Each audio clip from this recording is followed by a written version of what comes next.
Industry Insider coming to you from Cherry Rock 014 here at Cherry Bar and ACDC Lane, and it's a bit of a bittersweet day, James the Hound Dog Young, because I would imagine that Cherry Rock is not over for good, but it's just going to finish in ACDC Lane. Well, that's right, Ben. It's nice to be here on Industry Insider, and if I can just mention, I think Ben's Industry Insider could also be called Industry Supporter, because Ben Pitcher is the only man who has been here since Cherry Rock 007. From the start, I remember chatting to the man. He's been here at all of our major events in ACDC Lane. Thank you for your support. And well, look, by hook or by crook, you know, this won't be the last Cherry Rock, but we are going to have to put our thinking caps on because due to the residential development and the encroachment on the space for the stage, where the new Peruvian restaurant is going to go, and we need every millimetre down there for the stage and the emergency egress, we've got issues. So this will be the last one of its type, but I can assure you and your viewers that somehow, somewhere, we will survive. So it's not necessarily, what you were saying about the new Peruvian restaurant going in, it's not necessarily that would have, you know, if that space was still there, that you'd probably still be able to operate the festival. Oh, 100%. I think a lot of the misconception was the building's in, they don't want you there, that's the whole vibe. No. But and I should really clarify that because the City of Melbourne's attitude is the same as mine, and I'm sure the same as yours, and that attitude is the neighbours can fucking suck it up. If it's once a year on a Sunday between 12 noon and 9, I mean, I'm sure plenty of people who live in St Kilda hate the St Kilda Festival, you know, and people who live in Albert Park, they probably hate the Grand Prix, but the reality is an event comes in which has some perceived common good, and no, the City of Melbourne are right behind the concept that the neighbours, and they are very close, as you'll notice today. Those balconies are very close.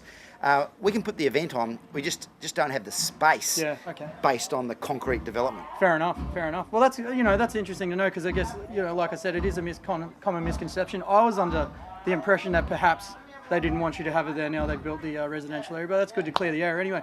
So let's move on. Let's talk about the acts you've got today, mate. Oh, it's very exciting. You know, we've got 3 internationals with the Meat Puppets from the USA, Brant, Bjork from the USA, Beast Wars from New Zealand, and then we've got really, you know, for my money, practically the best 10 bands in Melbourne, and you know, they're all crawling over themselves and me to get on this lineup, and you know, it's all killer, no filler, from 5 minutes time right through until 9:30. Absolutely. Now let's 5 minutes. You got to get up on that stage. You got to open up the last one here in ACDC Lane. Couple of quick memories from the last 8 years. Oh wow, there's a big question. Oh, it's been exciting to sort of find our way and carve a niche. Probably we've found a niche in the kind of stoner rock area. So we had Fu Manchu here, we had Unita, we had the Truck Fighters, we had I Hate God.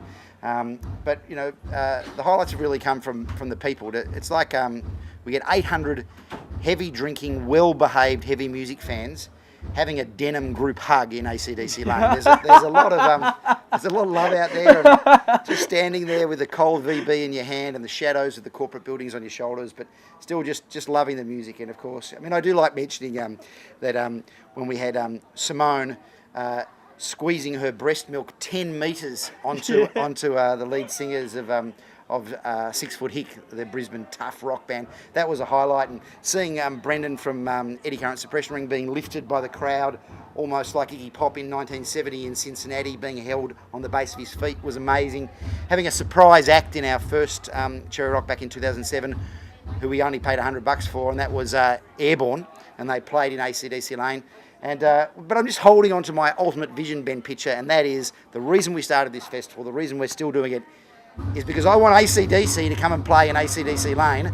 So we started the festival so that they know about it, and eventually, surely it'll happen. Surely it'll happen. One more thing I wanted to mention as well. You have a couple of, now they may not be here by the end of the day, let's hope they aren't, but you have some limited edition t-shirts that you guys have printed. So we do. We've got 2 t-shirts for the day. We organised at the last minute. One is a Cherry Rock tee, and the other one, with all proceeds going to Cancer Council Australia, we have printed a Get Well Malcolm t-shirt, and I decided that for this Cherry Rock Festival, we'd completely cover the entire ACDC Lane, both sides, with a poster in tribute to Malcolm Young, with the simple message of Get Well Malcolm, because There's a million people in Australia who think they can play those rhythm guitar power chords, but there's only one fucker who can write them, and that man is Malcolm Young, the backbone of AC/DC. So in AC/DC Lane, we're sending our love, a message of love, respect, hope, and encouragement to Malcolm Young and family. All right, James, thank you very much, and I must say thanks so much for letting me come here over the years and ply my trade, because it's been good fun, mate, and I'm sure this is not the last one.